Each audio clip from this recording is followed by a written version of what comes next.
이어서 수업을 진행하겠습니다. 자, 우리 1, 2월 강의를 모두 마치고 3, 4월 강의, 이 건설, 통신, 전기로 넘어왔습니다.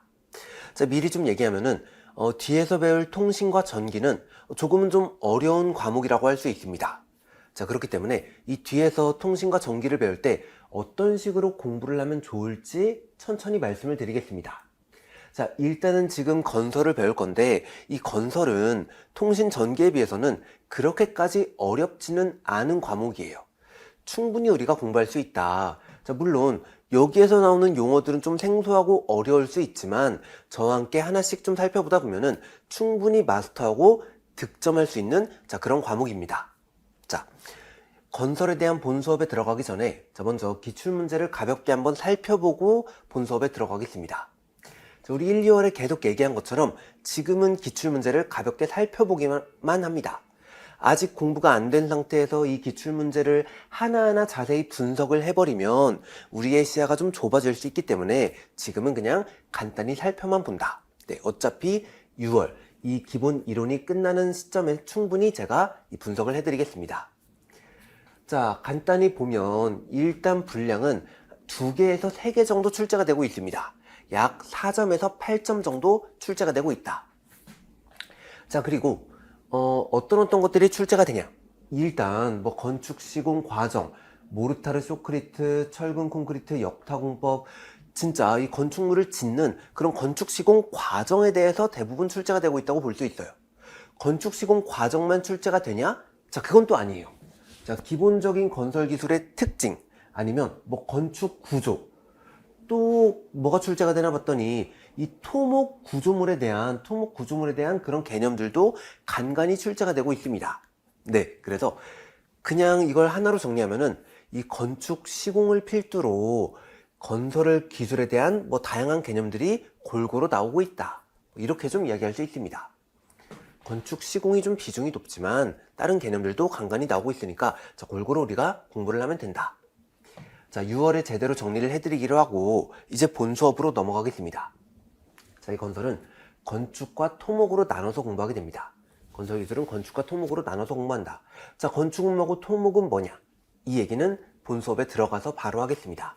자, 일단 건축과 토목으로 나눠서 공부한다. 자, 이렇게 생각해 주시고, 자, 건축은 일단 파트 1 건축부터 배워볼 건데, 건축은 기본 이론, 건축공사, 건축 구조 이렇게 나눠서 공부하게 됩니다.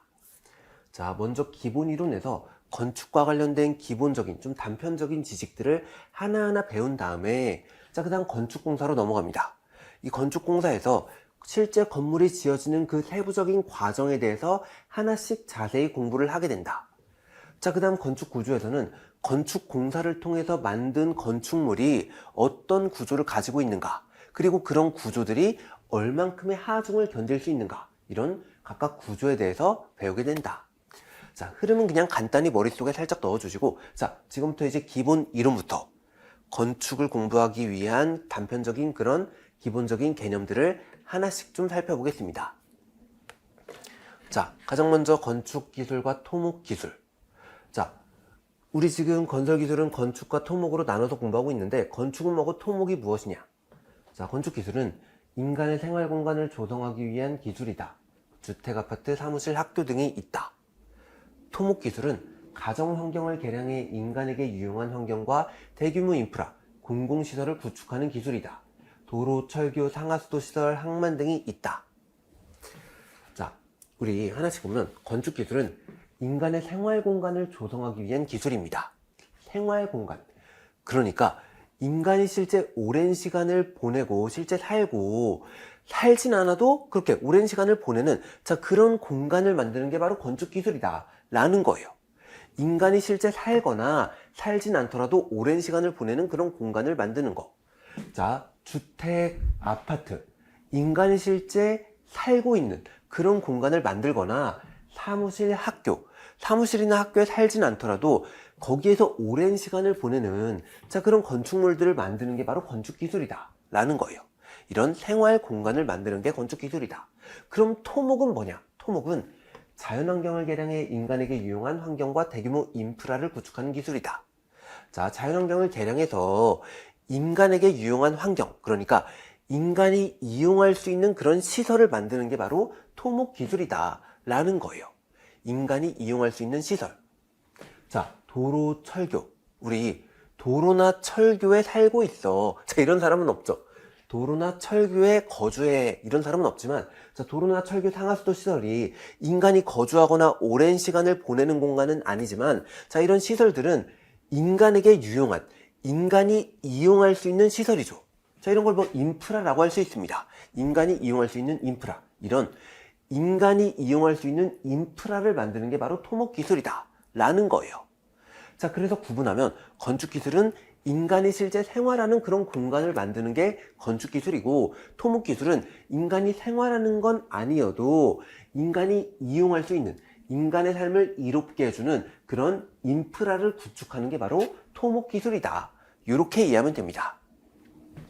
인간이 실제 사는 곳, 인간이 이용할 수 있는 시설, 이런 걸 건축기술, 토목기술이라고 한다.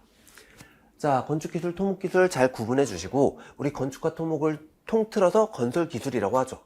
자, 이 건설기술의 일반적인 특징을 좀 몇 가지 보겠습니다. 건설기술은 일반적으로 어떤 특징을 지니고 있는가? 공공성, 지역성, 장기성, 일회성, 종합성. 자, 일반적으로 이런 특징을 좀 지니고 있다. 하나씩 좀 이야기를 하면, 공공성. 자, 건설기술은 공공성을 지니고 있다. 건축물은 대부분 아주 큽니다. 건축물뿐만 아니라 토목구조물도 크죠. 굉장히 커요. 이런 건축물이나 토목구조물은 자, 한 사람을 위한 게 아닌 여러 사람을 위한 것입니다. 일반적으로 이런 굉장히 큰 건축물, 굉장히 큰 토목구조물은 한 사람이 아닌 여러 사람, 이런 공공의 지역사회를 위한 구조물이다. 이렇게 말할 수 있어요. 자, 아파트, 사무실, 학교, 이거 한 사람이 쓰는 게 아니고 여러 사람이 쓰고 있죠. 그리고 뭐 이런 도로, 철교, 상하수도 시설 이런 것도 여러 사람을 위한 것이죠. 그래서 이 건설 기술은 공공성을 지니고 있다. 이렇게 말할 수 있습니다. 네, 일반적으로 여러 사람을 위한 공공성을 지니고 있다.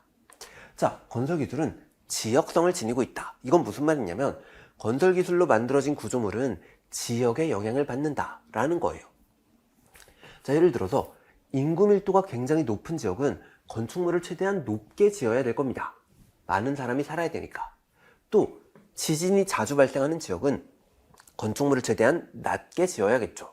왜? 흔들리니까. 자, 바람이 많이 부는 추운 지역은 단열에 신경 써야 될 겁니다. 그리고 아주 더운 지역은 이런 통풍에 신경 써야 될 겁니다. 자, 이런 식으로 건설 기술은 지역의 영향을 받는다라고 할 수 있어요. 그걸 지역성이라고 한다. 자, 장기성. 건설 기술은 장기성을 띈다. 자, 구조물을 만들었습니다. 근데 좀 잘못했나? 실수했네? 부시고 다시 지어야지. 자, 이렇게 쉽게 부시고 다시 지을 수 없다라는 거예요. 자, 왜냐? 이 건설 기술은 건축 구조물이든 토목 구조물이든 굉장히 많은 시간과 노력, 돈이 듭니다. 그렇기 때문에 한 번 설계할 때 제대로 설계해서 자, 이 건축물은 거의 반영구적으로 오랜 기간 유지되지 지었다가 마음에 안 들면 바로 다시 짓고 이럴 수가 없다라는 거예요. 한 번 지으면 거의 영구적, 반영구적으로 이 오래 유지가 된다. 장기성을 띠고 있다. 자, 이 건설 기술은 일회성을 띠고 있다. 이건 무슨 말이냐면 건축물을 설계하면 이 설계가 단 한 번 적용된다 라는 거예요. 건축물에 대해서 이 건축물을 설계하면 이 설계가 딱 한 번만 적용이 된다. 자, 무슨 말이냐? 자, 예를 들어서 어떤 건설사가 같은 브랜드의 아파트를 여기저기 만들려고 합니다. 근데 각각 개별적으로 설계를 해야 한다라는 거예요. 왜냐면 자, 이 건축물을 짓는 조건이 다 다르기 때문에 자, 어떤 곳은 건축물을 짓기 위해서 뭐 산을 깎아야 될 수도 있습니다. 또 어떤 곳은 건축물을 짓기 위해서 약간 땅이 좀 불안정해서 이 땅을 잘 지지해야 되는 곳도 있고 어떤 곳은 배수시설을 제대로 구축해야 되는 경우도 있습니다. 네. 이 건축물을 지을 조건은 뭐 부지도 다르고 특성도 다르고 전부 다 개별적으로 다르기 때문에 내가 이 건축물을 짓기 위한 설계가 딱 한 번만 이 건축물에만 이용이 된다 라는 거예요. 그게 건설기술의 일회성이라고 할 수 있다. 딱 한 번만 적용이 된다. 새로운 건축물은 새롭게 설계를 해야 한다. 자, 종합성. 건설 기술은 종합성을 띠고 있다. 이 말은 건설 기술은, 이 건설 기술로 만든 구조물은 딱 건설 기술만 이용되는 건 아니다 라는 뜻이에요. 자, 이 건축물을 짓기 위해서는 당연히 건설 기술도 이용돼야겠지만 이 건축물 안에 있는 여러 시설들을 만들기 위해서 제조 기술도 활용될 수도 있고, 어떤 전기 설비들을 이용하기 위해서 전기와 관련된 기술들이 이용될 수도 있고, 재건수 통생, 다양한 기술들이 활용될 수 있겠죠. 그래서 건설 기술은 또 종합성을 띠고 있다. 다양한 분야의 기술들이 활용된다. 이렇게 말할 수 있습니다. 자, 건설 기술의 일반적인 특성까지 잘 알아주시고 넘어가겠습니다. 자, 그 다음 우리 건축 설계 과정을 보겠습니다. 건축 설계 과정. 자, 건축물을 설계할 때는 어떤 과정을 띠는가? 기획, 설계, 시공. 이 세 단계를 띈다 라고 할 수 있어요. 기획, 설계, 시공. 그리고 이 설계는 계획 설계, 기본 설계, 실시 설계로 세분화되어 나뉘어집니다. 그래서 자, 기획 다음 설계인데, 기획 다음 계획 설계, 기본 설계, 실시 설계, 그 다음 시공, 이렇게 총 5단계라고 이야기할 수 있습니다. 자, 요거 암기해 주셔야 되는데, 여러분 혹시 기획을 하라 그러면 하고 싶나요? 전 너무 하기 싫어요. 너무 귀찮아요. 기획을 하라 그러면 뭘 기획하라는 거야? 뭘 새로 만들라는 거야? 하기 싫어. 기획, 개하기 싫어. 자, 요렇게 그냥 저는 암기하고 있습니다. 기획, 개하기 싫어. 기획, 개하기 싫어. 기획, 개기 싫. 이렇게 그냥 암기한다. 기획, 개하기 싫어. 줄여서 기획, 개기 싫어. 네. 기획 그 다음 설계인데, 계획 설계, 기본 설계, 실시 설계. 이렇게 그냥 암기하면 된다. 자, 제가 이런 자잘한 암기 방법을 계속 조금씩 이야기 드리고 있는데, 이런 것들이 저게 뭐야? 너무 짜쳐. 막 이렇게 별거 아니라고 생각할 수 있는데, 실제로도 별거 아니긴 해요. 근데 임용시험장에 들어가면, 우리 임용시험장에서는 극도의 긴장 상태에서 문제를 풀어야 되기 때문에 한번 뭐가 헷갈리기 시작하면 걷잡을 수 없습니다. 이거 계획 설계인가? 기본 설계인가? 뭐가 앞에 나오지? 헷갈리기 때문에 정말 막 극도의 긴장 상태에서 걷잡을 수 없기 때문에 이렇게 좀 잔망스럽지만 이 인출에 힌트 하나 넣어주시면 충분히 큰 도움이 됩니다. 그래서 이런 것들 최대한 많이 좀 가져가시면 좋을 것 같아요. 네. 개하기 싫어, 개기실 하면은 계획, 기본, 실시, 설계 이 순위구나. 이렇게 충분히 인출할 수 있다. 자, 그래서 건축 설계 과정, 기획, 설계, 시공인데, 설계는 계획 설계, 기본 설계, 실시 설계로 진행이 되고 있다. 자, 이 과정이 각각 무엇을 의미하는지 자세히 좀 살펴보겠습니다. 기획, 계획 설계, 기본 설계, 실시 설계, 시공. 자, 기획부터. 기획은 사업의 목적과 방향을 설정하고 프로젝트의 타당성 검토하는 단계이다. 자, 기획은 해볼까? 이런 단계입니다. 해볼까? 뭘 해볼까? 자, 프로젝트의 목적과 방향을 설정하고 뭘 해볼까? 학교를 지어볼까? 아니면 뭐 병원을 지어볼까? 어떤 건축물을 지어볼까? 이런 식으로 뭘 해볼지 결정하는 단계이다. 그리고 타당성도 검토합니다. 해볼까? 해도 되나? 자, 법적으로 문제 없나? 아니면 돈 충분한가? 예산이 되나? 이런 식으로 해볼까? 이런 걸 생각하는 게 기획이다 라고 할 수 있어요. 목적과 방향을 설정하고 타당성을 검토한다. 네. 이걸 해볼까? 이거 해도 되나? 자, 이렇게 이 타당성을 검토하는 해볼까의 단계가 기획이다. 자, 기획을 했습니다. 해볼까? 해야지. 자, 기획을 했습니다. 이제 그럼 건축물을 실제 짓기 위해서, 시공을 하기 위해서 설계를 해야겠죠. 자, 계획 설계, 기본 설계, 실시 설계 세 단계로 나눠서 어떻게 설계가 이루어지는지 하나씩 살펴보겠습니다. 계획 설계부터. 건축물의 계략적인 배치, 형태, 공간 구성, 디자인 개념을 정하는 단계이다. 자, 여기에서 키워드는 계략적인입니다. 계략적인. 지금 이 계획 설계는 설계의 첫 단계입니다. 설계의 첫 단계다. 이제 막 설계를 시작하는 단계이기 때문에 자, 여기서 너무 세부적으로 설계가 들어가지 않고 계략적으로 들어간다. 이렇게 말할 수 있어요. 대충 계략적으로 배치는 이렇게 할 거고, 대충 형태는 뭐 이런 식으로 할 거고, 공간은 대충 뭐 이런저런 걸 공간을 만들 거야. 이런 식으로 계략적으로 배치, 형태, 공간 구성, 디자인 등을 정하는 게 계획 설계이다. 설계의 첫 단계다. 이렇게 말할 수 있습니다. 자, 기본 설계는 뭐냐? 설계자의 구상과 의도를 구체적인 형태로 표현하는 단계이다. 구체적인 평면도, 인면도, 단면도를 작성한다. 자, 기본 설계는 계획 설계 다음의 단계로 구상과 의도를 내가 여기서 구상한 것들을 구체적인 형태로 표현하는 단계입니다. 구체적인 무언가로 표현한다. 자, 대표적으로 어떻게 표현할까요? 도면으로 표현하겠죠. 네, 나의 이런 막연한 생각들을 구체적인 형태로 도면으로 표현하는 단계이다. 그래서 구체적인 평면도, 인면도, 단면도 이런 도면을 기본 설계에서 작성을 해줍니다. 내 생각을 도면으로 표현을 해준다. 자, 그 다음 실시 설계에선 뭘 하느냐? 실시 설계는 시공을 위한 최종 도면, 세부 도면과 시방서를 작성하여 자, 시공 방법과 재료를 확정하는 단계이다. 이 기본 설계 도면을 더 정밀하게 수정 보완하며 전기 설비 구조 등 상세 설계의 완료 단계이다. 이 실시 설계는 자, 설계의 마지막 단계이자 시공 바로 전 단계입니다. 자, 그게 무슨 말이냐? 실시 설계에서 최종적인 도면을 만들어야 이걸 가지고 시공을 할 수 있다 라는 말이죠. 시공 바로 전 단계이기 때문에 여기에서 만든 걸로 바로 시공을 할 거다. 그래서 실시 설계에서는 최종 도면이 필요합니다. 세부적인 최종 도면이 필요하다. 네.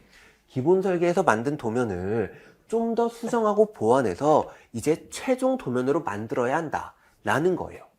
실시 설계에서는 이 최종 도면이 필요하다. 하나 더, 시방서도 작성해야 합니다. 시방서. 자, 시방서가 뭐야? 시방서는 도면으로 나타낼 수 없는 재료, 시공 방법, 품질 기준 등을 구체적으로 작성한 문서를 시방서라고 한다. 자, 우리 시방서. 도면에 이 도면을 보고 시공을 해야 되기 때문에 도면에 많은 정보가 들어가야 합니다. 시공을 위한 정보들이 다 들어가 있어야 한다. 자, 근데 어떤 건축물에 대해서 일정한 부분은, 어떤 부분은 특정한 재질로 되어 있어야 하고, 자, 특정한 재질이어야 하며 특정한 강도 이상을 만족해야 한다. 자, 이런 개념이 포함되어 있다면 이거 도면에 나타내기 굉장히 어렵겠죠. 이런 이 도면에 들어가야 하는 굉장히 특별한 사항들은 도면에 나타내기 어렵다면 이런 걸 따로 문서로 적어주면 좋을 거예요. 이렇게 도면에 나타내기 힘든 것들을 구체적으로 문서로 작성한 걸 시방서라고 합니다. 도면에 나타내기 힘든 사항들을 구체적으로 문서로 작성해 준 게 바로 시방서다. 간단히 얘기하면 방법을 나타내는 문서이다. 이렇게 그냥 해석할 수 있어요. 자, 이렇게 도면에 나타내기 힘든 그런 사항들을 문서로 쭉 작성해 준 게 바로 시방서다. 실시 설계에 이런 최종 도면과 함께 이걸 가지고 바로 시공을 해야 되니까 도면에 나타내기 어려운 것들을 문서로 작성한 시방서까지 있어야 한다 라는 거예요. 실시 설계는 두 가지, 최종 도면, 시방서가 필요하다. 자, 그 다음 시공입니다. 실시 설계에서 도면과 시방서를 바탕으로 이제 실제 시공을 하는 거죠. 네. 도면을 바탕으로 건축물을 실제로 시공하는 단계이다. 자, 이런 단계로 쭉 이렇게 시공이 이루어지고 기획, 설계, 시공이 이루어지고 하나만 좀 얘기하면 자, 기획, 설계, 시공 그리고 설계는 3단계로 나눠진다. 이렇게 말할 수 있는데 자, 어떤 전공 서적에서는 시공 전에 4단계가 있다. 이렇게 말할 수 있습니다. 시공 전에 4단계의 설계가 있다. 그 말은 뭐냐면 그냥 기획을 기획 설계로 보는 거예요. 기획 설계로 보는 것이다. 그래서 시공 전 설계 4단계라고 하면 4단계, 3단계만 배웠는데 이거 기획도 설계로 보는구나. 이렇게 이해하면 되고 시공 전 설계 3단계라고 하면 계획이 싫어. 계획이 싫. 계획, 기본, 실시, 설계구나. 이렇게 그냥 생각하면 된다. 문제에 따라서 유연하게 기획이냐 기획 설계냐 이렇게 생각하면 됩니다. 기본적으로 기획으로 알고 있으면 됩니다. 자, 우리 이렇게 건축 설계 과정에 대해서 봤고 자, 그 다음 우리 공사 관계자를 보겠습니다. 공사에 관련된 사람들이 어떤 사람들이 있는가? 자, 일단 발주자, 공사를 발주하는 주체이다. 건축주나 사업주라고 한다. 자, 발주자는 공사를 발주하는, 그러니까 돈을 가지고 공사를 위대하는 사람이 발주자가 됩니다. 돈을 가지고 있고 내가 이 공사를 하고 싶어, 공사 좀 해줘, 이렇게 공사를 위대하는 사람이 발주자가 된다. 자, 설계자는 건축물의 설계를 담당하고 설계도를 작성하는 사람이다. 설계하는 사람이죠. 설계하는 사람이 설계자다. 발주자가 돈을 주면은 내가 설계해줄게 하고 설계하는 사람이 설계자다. 자, 감리자는 공사가 설계도면대로 진행되는지 관리, 감독하는 사람이 감리자다. 자, 관리 감독을 감리라고 합니다. 감리라고 한다. 요건 좀 생소할 수 있으니까 요거 용어는 잘 알아주시면 좋을 것 같아요. 그래서 이 공사가 설계자가 설계한 대로 그대로 잘 진행되는지, 시공자가 지 맘대로 시공하지 않는지, 설계한 대로 잘 시공이 되는지 관리하고 감독하는 사람을 감리자라고 한다. 자, 시공자는 건설공사를 수행하는 업체 또는 시공 책임자다. 실제 이 설계도를 가지고 시공을 하는 사람이 시공자가 되겠죠. 네, 공사 관계자는 이렇게 4개의 분야의 이 관계자들이 존재한다. 하나 얘기하면은, 일반적인 큰 공사에서는 자, 4개의 관계자가 존재합니다. 4개의 관계자가 존재한다. 근데 작은 공사, 굉장히 좀 개인이 하는 작은 공사라면, 개인이 발주하는 작은 공사일 경우에는 설계자, 감리자, 시공자가 일치할 수도 있습니다. 네, 시공하는 사람이 내가 설계도 하고 내가 스스로 잘 진행되는지 관리 감독도 할게. 이렇게 작은 공사일 경우는 일치할 수도 있다. 이 개념도 알아주시면 됩니다. 큰 공사라면 당연히 이렇게 좀 따로 떨어져서 존재하겠죠. 회사나 아니면 학교나 공공기관에서 발주할 경우에는 각각의 설계자, 감리자, 시공자를 따로 두지만 이 공사의 규모가 작으면 일치할 수도 있다. 자, 기출문제 한번 보겠습니다. 2025년 전공A 9번 문제. 이 기출문제는 제가 길찬식 전공기술 카페에 기출문제를 모아서 정리해 놨으니까, 자, 그거 다운받으셔서 같이 보면서 저와 풀면 좋을 것 같아요. 미리 풀고 저와 풀어보시면 더 좋고. 자, 다음은 구조물의 건설 과정에 관한 설명이다. 작성 방법에 따라 순서대로 서술하시오. 괄호의 기억에 해당하는 건설 기술의 특징을 한 가지 쓸 것, 니은에 해당하는 이 용어를 쓸 것. 자, 보겠습니다. 빈칸 채우기다. 일단 건설 과정이 나왔는데 기획, 설계, 그 다음 시공이겠죠. 자, 설계 3단계. 계약이 싫어. 계기실, 계획, 기본, 실시, 설계겠죠. 자, 일단 보겠습니다. 자, 기획은 사용자의 요구를 반영하여 추상적인 건설 목표를 설정하는 과정이다. 네, 해볼까? 뭘 해볼까? 목표를 설정하는 과정입니다. 어떤 건축물을 세워볼까? 그리고 타당성도 검토하는 단계라고 할 수 있겠죠. 해도 될까? 돈이 되는지 아니면은 이렇게 법적으로 문제 없는지. 자, 기획이 됐다면 이제 설계를 해야 됩니다. 일단 설계의 첫 단계인 계획 설계. 구조물의 일반적인 형태와 특징을 표현하는 과정으로 건설기술의 특성에 맞게 규모, 배치, 재료 등을 결정하고 스케치 보고서 모형 등으로 표현한다. 자, 이 스케치가 이 계획 설계의 중요한 키워드라고 할 수 있습니다. 스케치가 중요한 키워드다. 자, 스케치는 그냥 러프하게 이렇게 그리는 거예요. 러프하게 스케치하는 것이다. 자세하게 그리는 게 아니고 그냥 간단히 그리는 것이다. 그렇기 때문에 이 뒷부분에서 들어가는 게 아니고 가장 처음 단계에서 스케치가 들어가겠죠. 네, 스케치가 나오면 이거 첫 단계구나, 이렇게 이해하면 됩니다. 가끔은 기획 단계에서 스케치를 할 때도 있습니다. 내가 무엇을 해볼까 하면서 스케치를 할 때도 있다. 자, 어쨌든 스케치는 처음 단계이다. 자, 계획 설계에서 이렇게 막연하게 계획을 한 단계이고, 자, 이때 강이나 수로를 활용하는 수상겁, 에스키모인의 이글루, 널판으로 기와를 대신하고 눈과 비바람에 대비해 우대기를 설치하는 울릉도의 너와줍은 무엇을 고려한 예이다. 자, 강이나 수로가 있는 지역은 이걸 활용하고, 에스키모인처럼 아주 추운 지역에 사는 사람은 이글루를 짓고, 널판으로 기와를 대신하고 눈과 비바람이 큰 지역은 우대기를 설치하는 이 울릉도의 너와집. 이렇게 각각의 지역에 따르는 건 우리 건설기술의 어떤 특성을 고려한 예이다? 건설기술의 특성, 자, 공공성, 지역성, 장기성, 일회성, 그리고 종합성, 이런 게 있는데, 자, 각각의 지역에 따라서 건설기술을 정하는 거, 지역성을 고려한 예시가 되겠죠. 지역성이다. 자, 계획설계 다음에 계획설계를 근거로 하여 설계자의 의도를 도면에 반영하는 과정이다. 네, 이런 나의 생각들을, 막연한 생각들을 구체화시키는 거, 도면으로 구체화시키는 단계, 계획설계 기본 설계죠.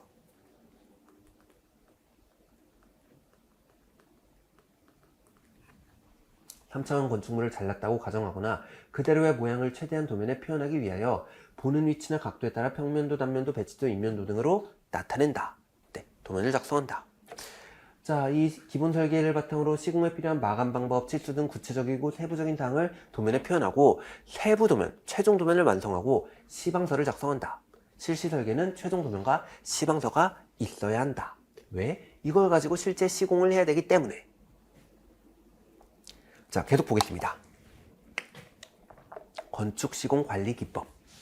자, 건축 시공과 관련해서 이 건축 시공 관리와 관련해서 자, 몇 가지 용어들을 좀 살펴보겠습니다. 먼저 VE라는 용어를 볼 건데 Value Engineering, 가치 공학이란 뜻입니다. 최소 비용으로 최적의 기능을 구현하는 방법을 찾는 체계적인 분석 기법을 VE라고 한다. 자, 비용분의 기능이다. 이렇게 말할 수 있는데 이거 뭐냐면 그냥 건축이 이루어지는 과정에서 좀 돈은 적게 쓰면서도 비용을 늘릴 방법은 없나? 자, 이렇게 찾는 사고 과정, 이렇게 찾는 분석 기법이 바로 VE다. 이렇게 말할 수 있습니다. 자, 예를 들어서 인부들의 일 효율이 너무 좋지 못한 것 같다. 30분 일하고 10분 쉬다 보니까 중간에 뚝뚝 끊긴다. 이러면 이거 인부를 더 고용하는 건 비용이 더 많이 드니까 최소 비용으로 최적의 비용을 찾는, 인부는 똑같이 일을 하되 자 30분 일하고 10분 쉬는 것보다 1시간 일하고 20분 쉬면은 중간에 뚝뚝 끊기지 않으니까 좀 더 효율을 낼 수 있지 않을까? 자, 이렇게 그냥 생각하는 사고 과정, 분석 기법이 VE입니다. 자, 또 하나 예를 들면 어떤 건축물에서 특정한 부분의 재질이 이 어떤 일정 부분의 강도를 내기 위해서 굉장히 비싼 재료를 사용했다면 또 비슷한 강도를 낼 수 있는 좀 더 싼 재료는 없을까? 자, 이렇게 생각하는 것도 VE라고 할 수 있겠죠. 비용은 최소로 하면서 기능은 좀 이렇게 유지시키거나 늘리는 그런 게 VE다. 자, 이런 사고 과정, 이런 분석 기법이 VE다. 이 VE는 사실 건설뿐만 아니라 제조 아니면 생명 다양한 분야에서도 활용되고 있으니까 용어 하나 알아주시면 좋을 것 같아요. 자, 그리고 하나 더. 이 VE는 두 가지 중요한 키워드가 있습니다. 최소 비용, 최적 기능. 비용과 기능 둘 다 중요한 키워드다. 단순히 그냥 비용만 줄여야지, 비용만 절감해야지 이게 아닙니다. 비용은 절감하면서도 기능은 유지하거나 기능은 더 좋게 최적의 기능을 만드는 게 바로 VE다 라는 거예요. 단순히 비용만 줄이는 게 아니고 비용은 줄이면서도 이 기능은 그대로 좀 유지시켜 줄 수 있는 그런 방법이 없을까? 비용과 기능을 둘 다 고려해야 한다라는 거예요. 이 둘 다 VE의 중요한 키워드다. 자, 그 다음 EC화 보겠습니다. EC화. EC화라는 이 건축시공 관련 용어가 있는데 자, 엔지니어링 컨스트럭션. 기획, 설계, 시공, 유지 관리 등 사업 전 과정을 공학적 설계를 기반으로 통합적으로 관리하는 방식이 EC화라고 한다.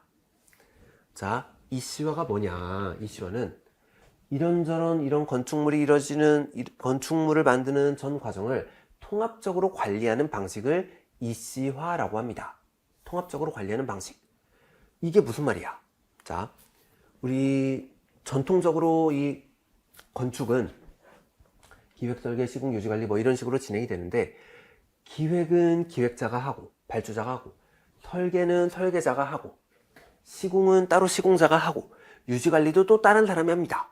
이렇게 각각 다른 사람이 하다 보니까 자, 설계자가 시공을 고려하지 않고 자, 내 맘대로 시공이 잘 될지 안 될지 고려하지 않고 내가 하고 싶은 대로 설계해야지 내 맘대로 설계하고 시공자는 이거 시공 이렇게 하면 안 돼. 설계를 왜 이렇게 했지? 하면서 자기 맘대로 시공을 하고 유지관리도 앞 사람의 뜻을 고려하지 않고 나는 또 내가 하는 방식이 있어 하면서 내 맘대로 유지관리를 하고 각각이 분절된 상태로 서로의 어떤 의도가 조금씩 달라질 수도 있습니다.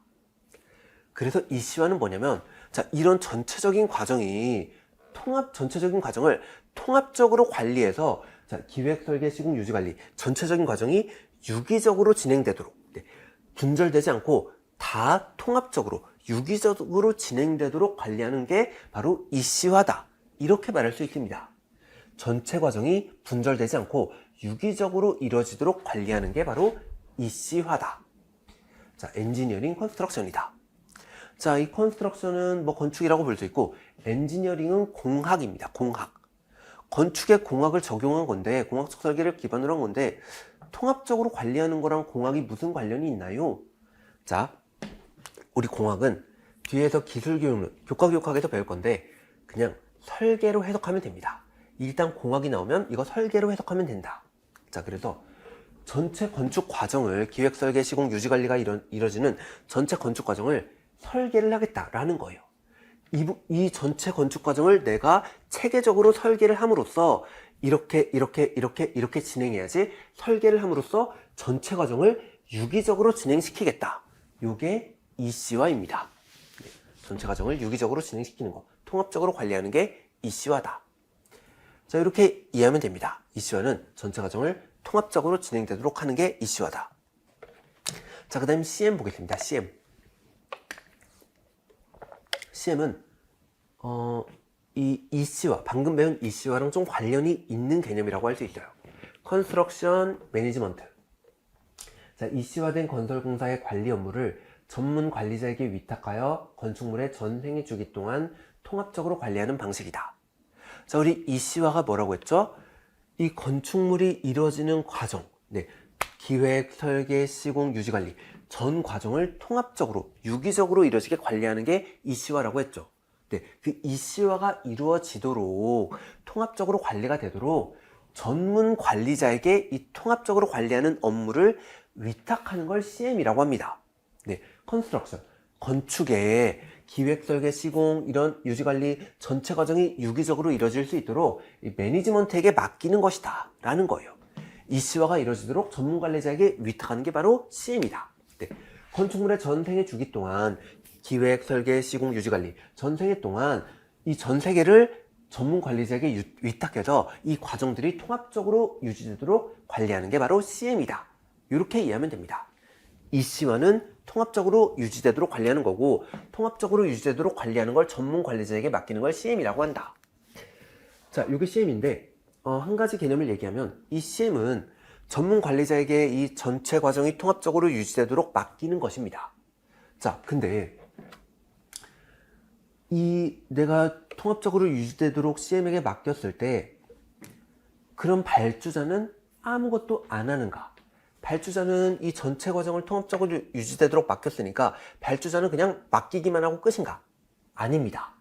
자, CM은 뭐냐면 전체 과정이 통합적으로 유기적으로 일어나도록 관리만 하는 것입니다.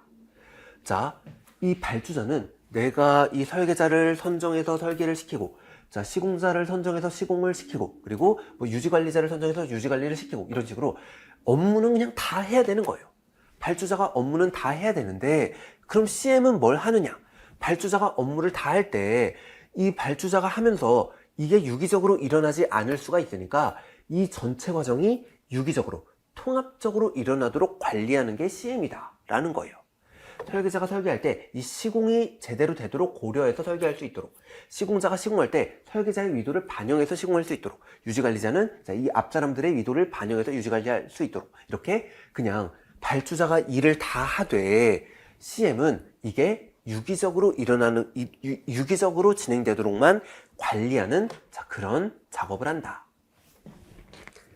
자, 우리 뒤에서 턴키라는 용어를 배울 건데, 자, 그거 CM이랑 좀 구분해서 알아야 되니까 CM 잘 머릿속에 넣어주시기 바랍니다.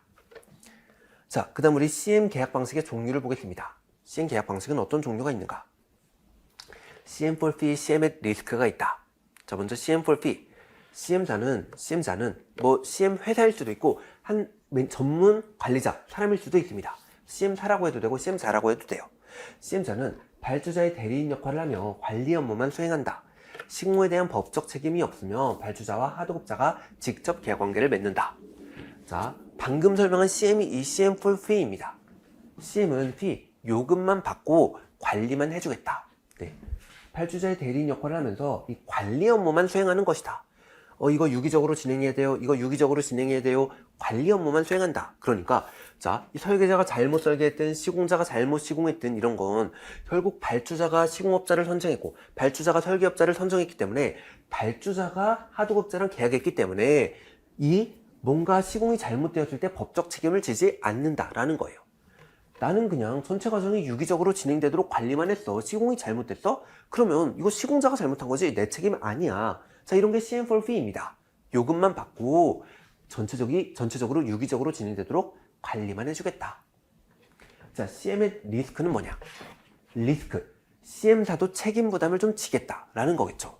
CM자가 관리뿐만 아니라 부실 시공에 대한 책임도 부담하는 것이다. 하도급자와 직접 계약 체결하여 시공을 관리한다. 자, C엠사가 너무 이렇게 관리만 하고 뒤로 쏙 빠지지 않고 나름대로의 약간의 책임을, 위험 부담을 지겠다라는 거예요.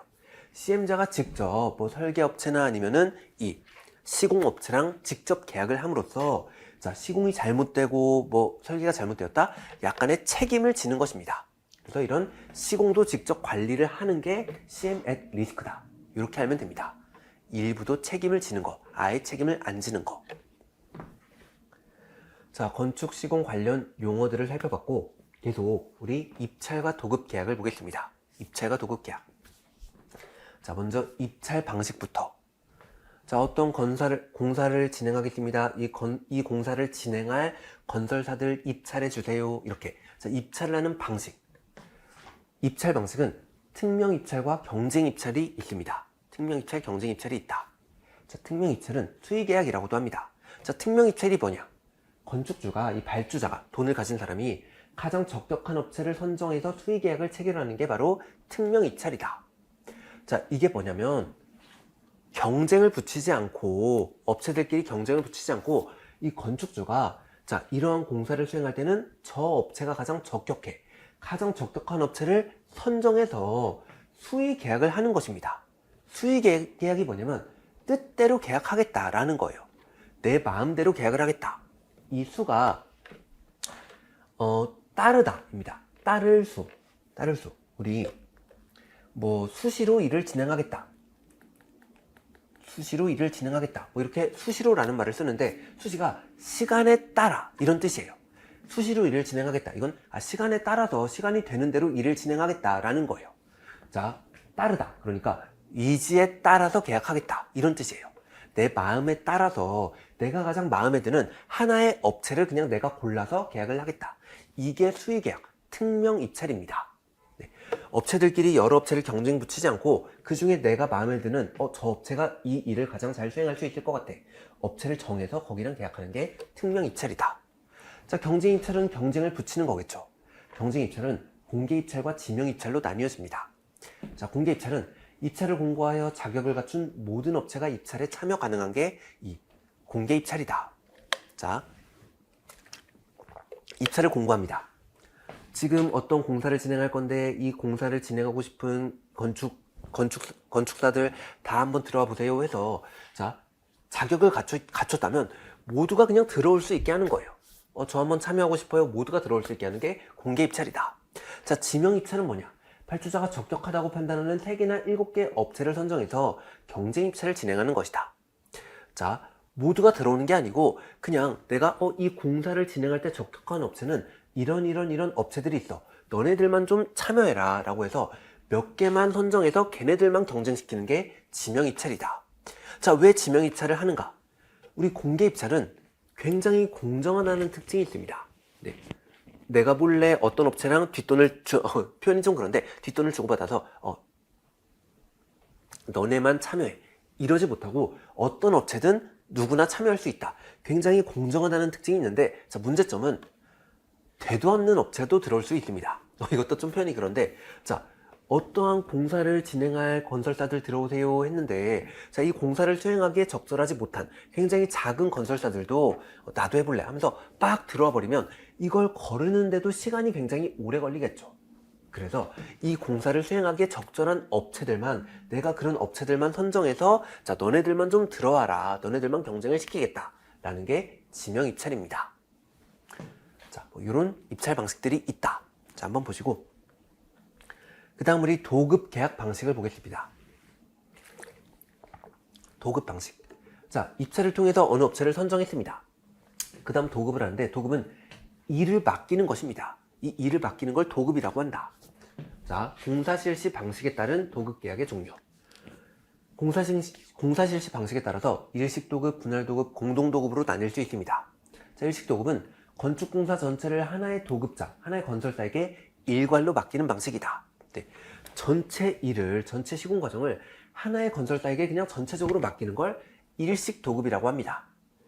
자, 분할 도급은 공사를 여러 분야로 구분하여 각 전문 업체에 각각 도급하는 방식이다. 네. 이 전체를 하나의 건설사에게 맡기는 게 아니고 이걸 나눕니다. 뭐 어떤 건설 시공 과정, 아니면 마감 과정, 아니면 전기 설비 과정, 이런 식으로 각각 나눠서, 자, 시공 과정은 이 건설사에게 맡기고, 뭐 전기 설비 과정은 이 건설사에게 맡기고, 마감 과정은 저 건설사에게 맡기고, 이렇게 전체 일을 나눠서 분할해서 도급하는 게 분할 도급이다.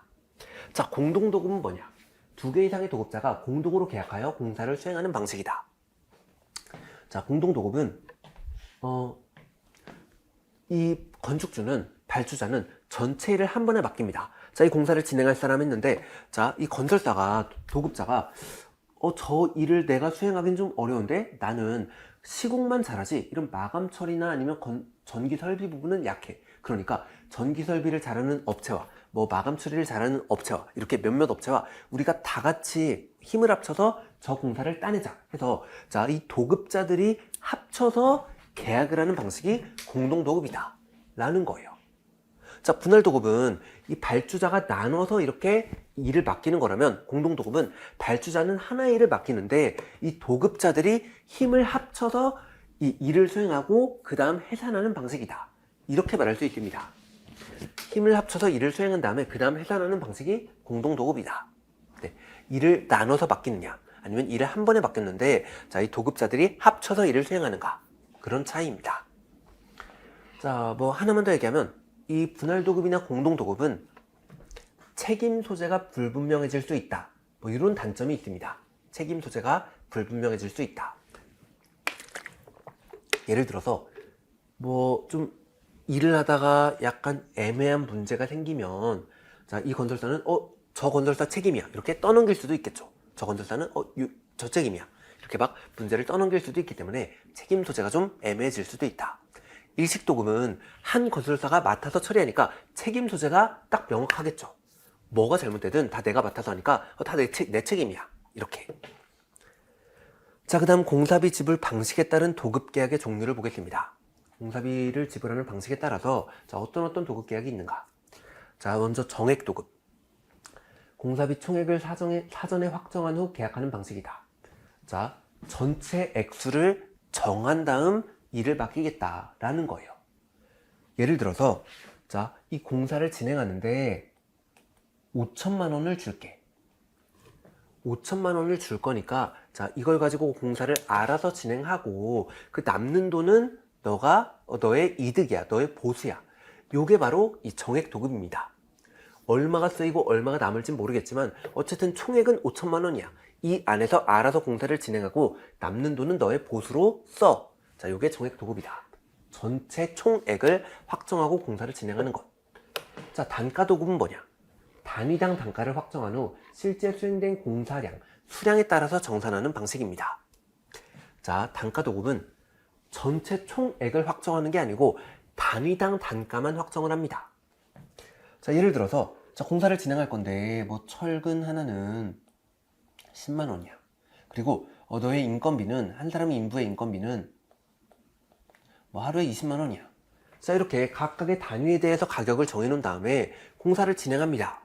그러면, 자, 공사를 진행한 다음에 이제 건설업체가, 자, 철근은 300개가 들었고 인건비는 뭐 30일이 들었고 뭐 다른 재료는 얼마가 들었습니다. 이렇게 하면은 그걸 계산해서, 그럼 총 얼마를 주면 되겠구나, 이렇게 그 나중에 공사를 수행한 다음에 이 정산하는 방식이 단가 도급이다, 이런 거예요. 단위당 단가를 확정하는 것이다. 자, 실비정산 보수가산 도급은 뭐냐?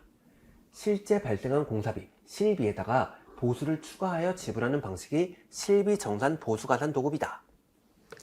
자, 이게 뭐냐면 실비를 정산한다. 자, 일단 보수 먼저 정합니다. 공사를 하기 전에 이 일에 대해서 보수가 얼마야? 뭐 예를 들어서 보수가 500만 원이야. 아니면은 보수가 이 일의 공사비의 20%야. 이런 식으로 보수를 정합니다. 그리고, 자, 그냥 공사를 합니다. 공사를 한다. 공사를 하면은, 공사를 해서 총 4천만 원이 들었다고 생각을 해볼게요. 4천만 원이 들었다. 그러면 공사를 했더니 4천만 원이 들었어요. 실제 공사비가 4천만 원 들었어요. 라고 하면은 이제 발주자가 4천만 원 들었어? 실제 발생한 공사비 내가 줄게. 실비를 정산합니다. 4천만 원 내가 줄게. 근데 거기에다가 실비를 정산하고 보수를 가산한다. 아, 맞다. 보수 주기로 했지. 실비를 정산한 다음에, 자, 미리 주기로 한 보수를 가산해서 주는 것이다 라는 거예요. 500만 원 주기로 했으면 500만 원 주고, 뭐 공사비에 20% 주기로 했으면 20% 주고, 이런 식으로 실비를 정산한 다음에 미리 정해놓은 보수를 가산해서 주는 게 바로 실비 정산 보수 가산 도급이다. 이렇게 이해하면 됩니다. 자, 우리 각각의 단점도 하나 한번 이야기해 볼게요. 자, 이건 그냥 가볍게 들어주시면 됩니다. 어떤 단점들이 있는가? 일단 정액도급은 총액을 확정했으니까 건설사가 여기서 최대한의 이득을 얻으려면은 공사비를 줄여야겠죠. 그렇기 때문에 총액 5천만 원에서 내가 이득을 많이 빼가려면은 공사비를 줄여야겠다. 저질 자재를 사용할 우려가 있습니다. 네, 공사비를 줄이기 위해서 저질 자재를 사용할 우려가 있다. 자, 단가 도급은 철근, 인건비 이런 식으로 각각의 단위당 가격은 알지만 총 얼마가 드는지 모르죠. 공사를 해봐야 알 수 있습니다. 네, 공사비 산출이 어렵다. 이런 단점이 있습니다. 자, 실비정산 보수가산 도급은 역시나 이거 보수가 정해져 있습니다. 그러니까 실비를 아낄 필요가 없죠. 이 실제 건설사가 자, 실비를 딱히 아껴봤자 자기한테 이득이 더 떨어지지 않습니다. 실비가 늘어나면 오히려 더 늘어날 수도 있습니다. 그래서 실제 공사비가 부풀려질 우려가 있다.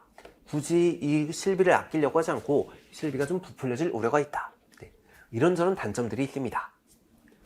자, 그런 건 상식선에서 알아주시고, 자, 각각이 뭔지 알면 된다. 자, 그 다음 우리 턴키 도급이라는 용어, 이 도급과 관련해서 턴키 도급이라는 이런 방식도 하나만 보고 넘어가겠습니다. 턴키 도급이 뭐냐?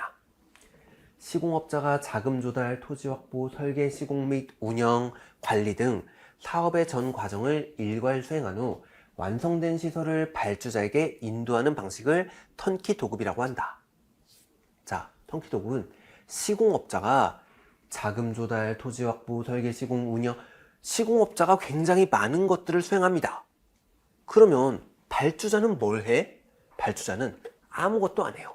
자, 발주자가 돈만 주면 시공업자가 자금도 조달하고 토지도 확보하고 설계, 시공, 운영 전부 다 하겠다는 거예요. 전부 다 한 다음에 이제 발주자에게 턴키, 자, 열쇠를 줄 테니 내가 다 완성했어요. 열쇠를 줄 테니 열쇠를 돌려서, 키를 돌려서 들어오세요 라고 하는 거예요. 발주자는 돈만 주면은 시공업자가 모든 걸 다 한 다음에 발주자는 그냥 열쇠만 돌려서 따라따라따 하면서 들어가면은 끝난다 라는 거예요. 자, 보통 인테리어 업체가 이런 턴키라는 용어를 많이 쓰고 있습니다. 자, 우리 인테리어 업체는 턴키 업체입니다. 우리 인테리어 업체에게 이 돈만 주면 우리가 알아서 공사를 진행하고 이 결과물만 받아볼 수 있도록 하겠습니다. 이런 식으로 턴키가 시공업자가 모든 걸 싹 다 해서 발주자는 아무것도 안 하고 완성된 건축물을 받아볼 수 있게 하는 것이다. 자, 요게 턴키고, 앞에서 우리 CM 배웠죠. CM이 뭐냐면은 이 건축물이 이시화되는 과정을 매니지먼트에게 맡기는 것입니다. 근데 이 CM은 결국 발주자가 일을 다 수행을 하지만, 자, 이 전체 과정이 유기적으로 진행되는 것만 관리하도록 CM에게 맡기는 것이다. 근데 턴키는 발주자가 아무것도 안 합니다. 돈만 주면 알아서 턴키 업체가 자, 이렇게 뭐 기획, 설계, 시공 전부 다 진행을 하고 완성된 건축물만 주는 것이다. 자, 이런 차이가 있습니다. 자, 이걸 턴키라고 한다. 자, 계속 보겠습니다. 건폐율과 용적률. 자, 건폐율은 뭐고 용적률은 뭐냐? 건폐율은 대지 면적에 대한 건축 면적의 비율이다. 용적률은 대지 면적에 대한 지상층 연면적의 비율이다. 자, 건폐율과 용적률. 이거 간단히 말하면 땅에 대해서 건물이 차지하는 비율이다. 이렇게 말할 수 있어요. 땅에 대해서 건물이 차지하는 비율이다. 자, 하나씩 보겠습니다. 먼저 건폐율이 뭐냐? 건폐율은 대지 면적에 대한 건축 면적의 비율이다. 대지 면적은 뭐고 건축 면적은 뭔데? 자, 대지 면적은 건물이 지어지는 전체 땅의 면적을 대지 면적이라고 합니다. 건물이 지어지는 전체 땅의 면적을 대지 면적이라고 한다. 자, 내가 건물을 지을 이 땅의 면적이 대지 면적이 됩니다.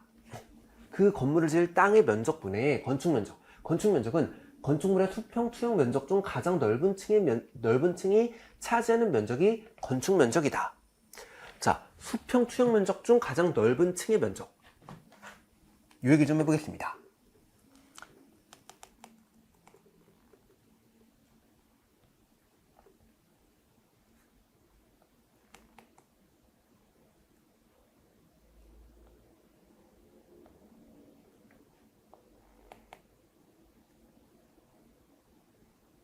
자, 다양한 형태의 건물을 그려봤어요.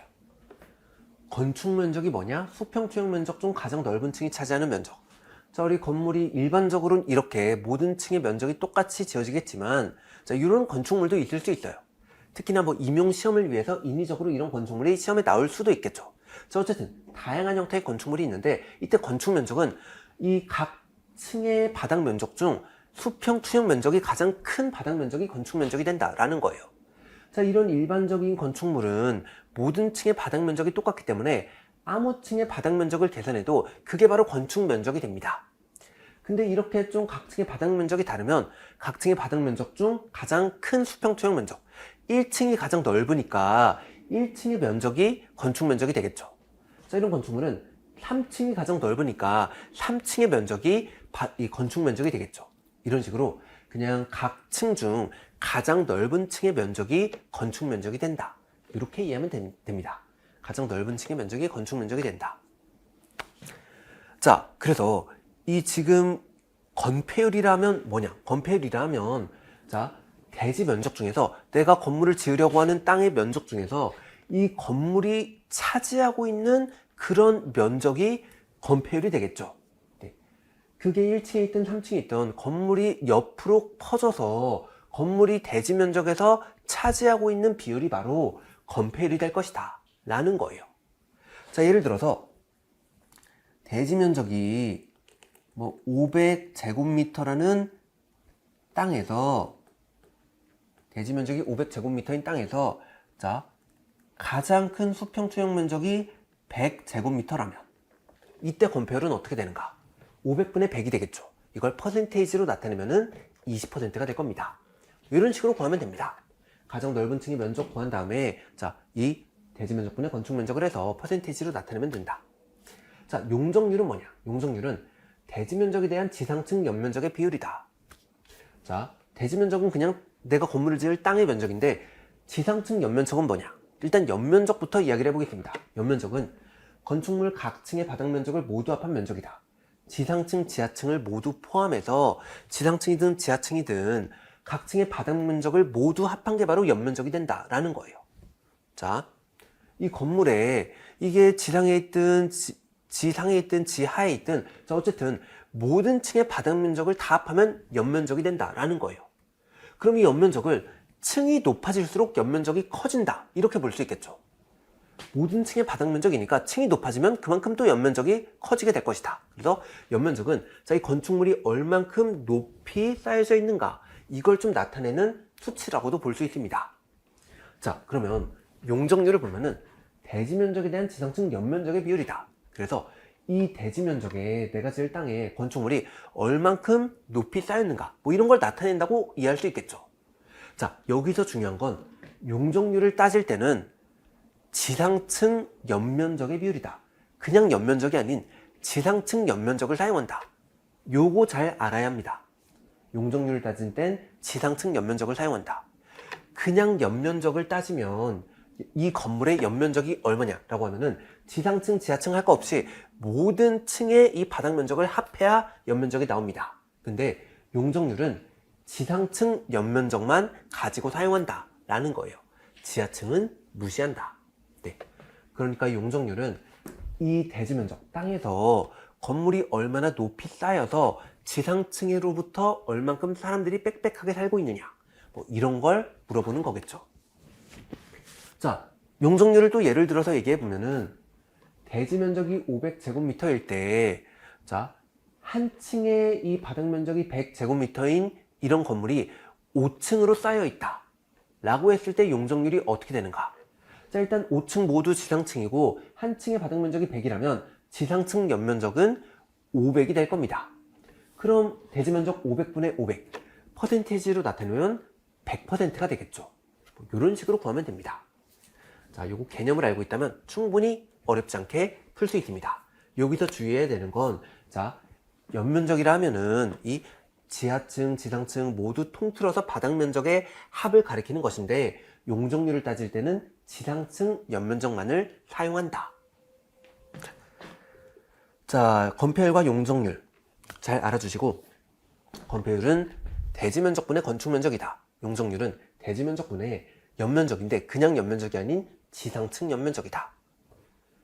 자, 이렇게 좀 두 개를 구분해서 알아주시고 개념 하나 보고 넘어가면 지하층은 용적률 산정에서 제외되지만 일부 시설은 예외적으로 포함될 수 있다. 자, 지하층은 기본적으로 용적률 산정에서 제외가 됩니다. 근데 용적률 산정에서 포함되는 경우도 있어요. 그게 무슨 말이야? 어렵잖아. 그 경우의 수를 다 외워야 되나? 아닙니다. 자, 일부 시설은 살짝 지하에 있더라도 포함될 수도 있는데 주차장도 포함되는 주차장도 있고 포함되지 않는 주차장도 있습니다. 그래서 이건 무슨 말이냐면 문제에서 만약에 자, 문제의 어떤 주석으로 어떤 시설은 포함이 됩니다. 어떤 경우엔 포함이 됩니다. 이런 식으로 주석으로 나와 있다면 그걸 잘 보고 우리가 포함을 시키면 된다 라는 거예요. 자, 포함이 되는 경우와 포함이 되지 않는 경우는 건축법상 굉장히 세부적이고 많은 내용이 담겨 있으니까 사실 우리가 하나하나 알고 있긴 어렵습니다. 그렇기 때문에 문제에서 예외적으로 뭐가 포함될 수도 있고 예외적으로 포함되지 않을 수도 있다. 이런 식으로 나오면 그걸 잘 보고 문제에 적용하면 된다 라는 거예요. 이건 너무 어려운 개념이니까 자, 이렇게 포함되는 예외적인 경우도 있다 정도만 알고 넘어가면 됩니다. 자, 기출문제 보겠습니다. 2016년 전공회의 12번 문제. 자, 다음 그림과 같이 대지상의 건축물을 A동, 지하 1층, 지상 5층과 B동, 지하 1층, 지상 2층으로 건축할 경우 건폐율과 용적률을 구하고 풀이 과정과 함께 쓰시오. 단 지하층의 바닥 면적은 지상층 바닥 면적과 같다. 자, 어쨌든 모든 층의 바닥 면적이 똑같다는 얘기죠. A동은 바닥 면적이 이렇고 B동은 바닥 면적이 이렇다. 자, 건폐율과 용적률을 구해보자. 건폐율은 뭐냐? 건폐율은 대지 면적분의 건축 면적이죠. 건폐율은 건폐율부터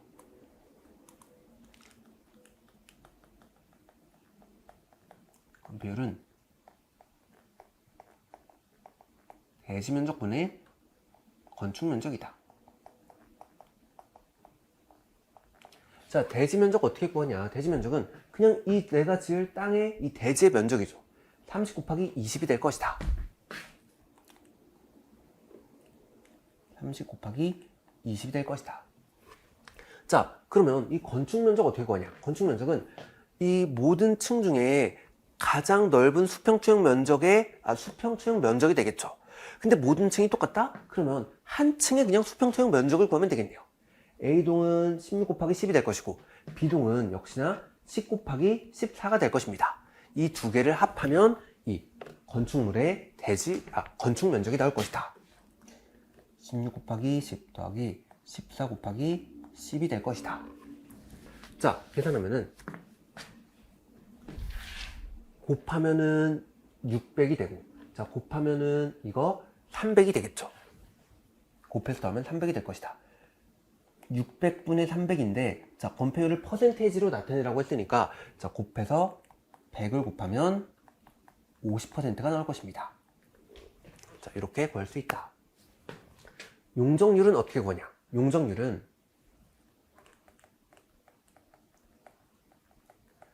대지 면적분의 연면적이다. 근데 어떤 연면적? 이거 조심해야 됩니다. 지상층 연면적이다. 자, A동은 똑같은 층이 지금 지하층까지 포함해서 6개가 있습니다. A동의 연면적을 구하라 라고 하면 2층에 지하층까지 포함해서 6을 곱하면 되는데 자, 이때 용적률 계산할 때는 지하층은 제외하고 이 지상층 연면적만 사용합니다. 그래서 A동의 이 바닥 면적 곱하기 5를 해주면 되겠죠. B동도 마찬가지입니다. 자, B동의 연면적을 구하라 라고 하면 1층, 2층, 지하층까지 3개를 곱해야 되지만 자, 용적률을 구할 때는 지상층 연면적만 사용해야 된다. B동의 면적 곱하기 2를 내주면 될 겁니다. 자, 이거 다시 계산하면 30 곱하기 20분의 16 곱하기 10이니까 16 곱하기 10 곱하기 5층을 해줘야 되고 거기에다가 14 곱하기 10 곱하기 2층을 해줘야 된다. 자, 이렇게 할 수 있습니다. 자, 이거 풀어보면은 600분의 자, 앞에 거 계산하면 800이 되고 뒤에 거 계산하면 280이 되니까 1080이 나오겠죠. 600분의 색깔을 여기 쓰지 말고 1080이 나오게 될 겁니다. 이걸 퍼센테이지로 나타내야 되니까 여기다 100을 곱하면은 자, 이거 180%가 나온다. 이렇게 풀 수 있습니다. 180%가 나오더라. 자, 이렇게 우리 개념을 정확히 알고 있다면 용적률, 건폐율 충분히 풀 수 있다. 자, 그 다음 우리 네트워크 공정표를 보겠습니다. 네트워크 공정표가 뭐냐? 자, 네트워크 공정표는 작업과 작업 간의 순서 관계를 화살표, 원 등의 연결선을 이용해 표현한 공정표다. 자, 네트워크 공정표는 뭐냐면 우리 건축 시공 과정, 그러니까 건물이 지어지는 여러 이런 과정들을 표로 표현할 수 있는데, 자, 표로 다양하게 표현하는 방법 중 그냥 대표적인 표현 방법이다. 저 이렇게 이해하면 됩니다. 건축 시공 과정을 표로 표현하는 방법 중에서 하나의 대표적인 표현 방법이다. 자, 화살표나 원을 사용해서 이런 식으로 화살표와 원을 이용해서 이런 네트워크 구조처럼 표현한 게 바로 이 네트워크 공정표다. 자, 이렇게 말할 수 있습니다. 자, 어떤 식으로 표현한 건지 한번 해석을 해보겠습니다. 자, 우리 건축 시공이 이루어지는 과정에서 다양한 상태들이 존재할 겁니다. 자, 이런 일을 하면 이런 상태가 되고, 저런 일을 하면 다시 저런 상태가 되고, 거기서 이런 일을 하면 또 이런 상태가 되고, 자, 이렇게 자, 각각의 상태를 1번, 2번, 3번, 4번으로 나타낸 거예요. 자, 어떤 일을 하면 1번 상태가 되고, 또 어떤 일을 하면 2번 상태가 되고, 또 어떤 일을 하면 3번 상태가 될 수 있고, 4번 상태가 될 수 있다. 자, 우리 1번 상태에서 A라는 작업을 하면 2번 상태가 될 수 있습니다. 그리고 이때 A라는 작업은 6일이 소요됩니다. 자, 그리고 1번 상태에서 B라는 작업을 하면은 3번 상태가 됩니다. B라는 작업은 이틀이 소요된다. 2번 상태에서 C라는 작업을 하면은 4번 상태가 되고 4일이 소요된다. 자, 3번 상태에서 D라는 작업을 하면 6일이 소요되고 그 다음 4번 상태가 된다. 자, 이렇게 말할 수 있고 몇 가지만 더 얘기하면은 우리 3번 상태에서 D라는 작업을 할 건데 이 D라는 작업을 하기 위해서는 선행 조건이 있습니다. 뭐? 3번 상태가 되어야 D라는 작업을 할 수 있겠죠. 1번 상태에서 갑자기 D라는 작업을 할 수는 없습니다. 자, 3번 상태가 되어야 D라는 작업을 할 수 있는데, 자, 1번 상태에서 B라는 작업을 했다? 그럼 3번 상태가 되지만 바로 D라는 작업을 시작할 수는 없습니다. 왜? 화살표가 지금 여기도 하나 있죠. 그래서 이 화살표까지 충족을 해야 그 다음 작업으로 나아갈 수 있다. 이런 뜻이에요. 자, 그러니까 1번 상태에서 B라는 작업을 이틀에 걸쳐서 했는데, 자, 그 다음 작업을 바로 할 수 없다. 왜? 자, 지금 이 1번에서 2번 상태가 되기 위해선 A라는 작업을 6일에 걸쳐서 해야 되겠죠. 그래서 B라는 작업을 이틀에 걸쳐서 끝냈더라고 할지라도 이틀이 지나면 지금 A라는 작업이 아직 남아있기 때문에 2번 상태가 안 되었다. 4일을 더 기다려서 6일에 걸쳐서 A라는 작업을 해서 2번 상태가 되면은 그 다음에 2번 상태에서 3번 상태가 되고 그 다음 D라는 작업으로 나아갈 수 있다. 뭐 이런 뜻이에요. 자, 이런 식으로 네트워크 공정표를 해석하면 된다. 자, 지금부터 천천히 해석 방법을 말씀드릴 거니까 자, 차근차근 살펴보시면 됩니다. 자, 이런 네트워크, 이 건축 시공 공정을 네트워크로 나타낸 네트워크 공정표는 중요한 개념 두 가지가 있습니다. 가장 중요한 개념 두 가지. 자, 일단 주공정선. 전체 공사 기간을 결정하는 소요일수가 가장 긴 중요한 경로를 주공정선이라고 한다. 자, 우리 이러한 작업 상태를 자, 화살표를 가지고 나름의 공정선으로 나타낼 수 있습니다.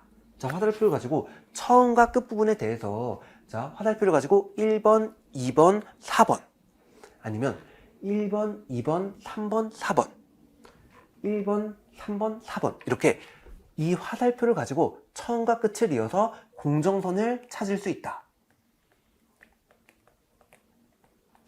2, 3, 4 1, 3, 4 자, 이렇게 처음과 끝을 화살표를 가지고 여러 가지 공정선을 찾아냈는데 자, 이 여러 공정선 중에서 소요일수가 가장 긴 공정선이 주공정선이다 라는 거예요. 자, 한번 따져보겠습니다. 자, 1, 2, 4 6일 걸리고 4일 걸리니까 총 10일이 걸리겠죠. 자, 이건 10일이 걸린다. 자, 1, 2, 3, 4 6일 걸리고 이건 뭐 시간이 소요되지 않고 그 다음 6일 걸리니까 12일이 걸리겠죠. 이건 12일이 걸린다. 자, 1, 3, 4 이틀이 걸리고 6일이 걸리니까 총 8일이 걸리죠. 자, 이 중에서 소요일수가 가장 긴 건 1, 2, 3, 4가 되겠죠. 그래서 이 다양한 공정선이 만들어지는데 이때 주 공정선은 1, 2, 3, 4. 요 작업의 순서가 바로 주 공정선이 된다라는 거예요. 자, 이 공정선은 굉장히 중요하다고 할 수 있어요. 왜? 전체 공사기간을 결정한다. 자, 이 주 공정선이 전체 공사기간을 결정한다. 왜 이 주 공정선이 전체 기간을 결정하느냐? 자, 다른 공정선은 조금씩 딜레이가 돼도 됩니다. 조금씩 늦게 끝나도 어차피 이 공정선을 지나는데 12일이 걸리기 때문에 조금 늦게 끝나도 전체 공사기간이 변하지 않아요. 근데 이 주공정선은 이 주공정선이 가장 늦게 끝나죠. 그래서 이 공사가 조금이라도 딜레이 되면 전체 공사기간이 변한다. 이렇게 말할 수 있어요. 이 주공정선이 빨리 끝난다? 그럼 전체 공사기간이 줄어들겠죠.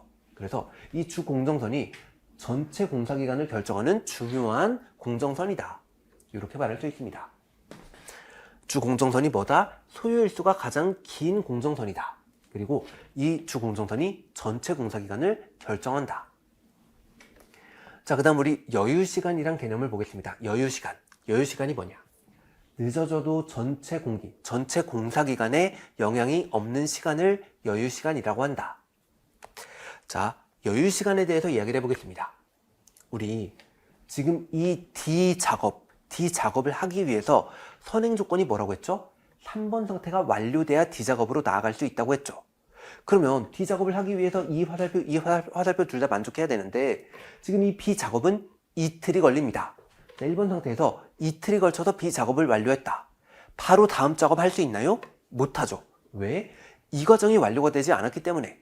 이틀에 걸쳐서 완료했는데 A는 6일이 걸리기 때문에 이틀이 지났더라도 아직 4일이 남았죠. B작업을 완료한 다음에 4일을 꼬박 기다려야 됩니다. 4일을 기다려서 A작업이 완료된 후에 3번 상태가 만들어지면 그때 D작업을 진행할 수 있다라는 거예요. 그러면 자, B작업을 이틀 안에 끝내놓고 4일을 기다려야 된다면 이 말은 B작업을 4일 뒤에 시작해도 문제가 없다라는 말이죠. 어차피 일찍 끝내고 4일을 기다리나 4일을 기다렸다가 시작하나 둘 다 똑같죠. A라는 작업은 6일이 걸리니까 자, 내가 먼저 끝내고 기다리나 기다리고 시작하나 똑같다. 자, 이런 시간을 여유시간이라고 합니다. B작업은 자, 이틀이 걸리지만 자, 이거 내가 늦장을 피우면서 4일을 더 늦게 하더라도 늦게 시작하거나 아니면 시작하고 중간에 늦장을 피우던 자, 4일을 늦게 끝나더라도 전체 공사기간엔 아무런 영향을 주지 않죠. 이 A가 6일 걸리는 동안만 끝나기만 하면 되는 거니까 만약에 4일이 아닌 5일이 늦어졌다면 이게 총 7일이 걸리니까 더 늦어질 겁니다.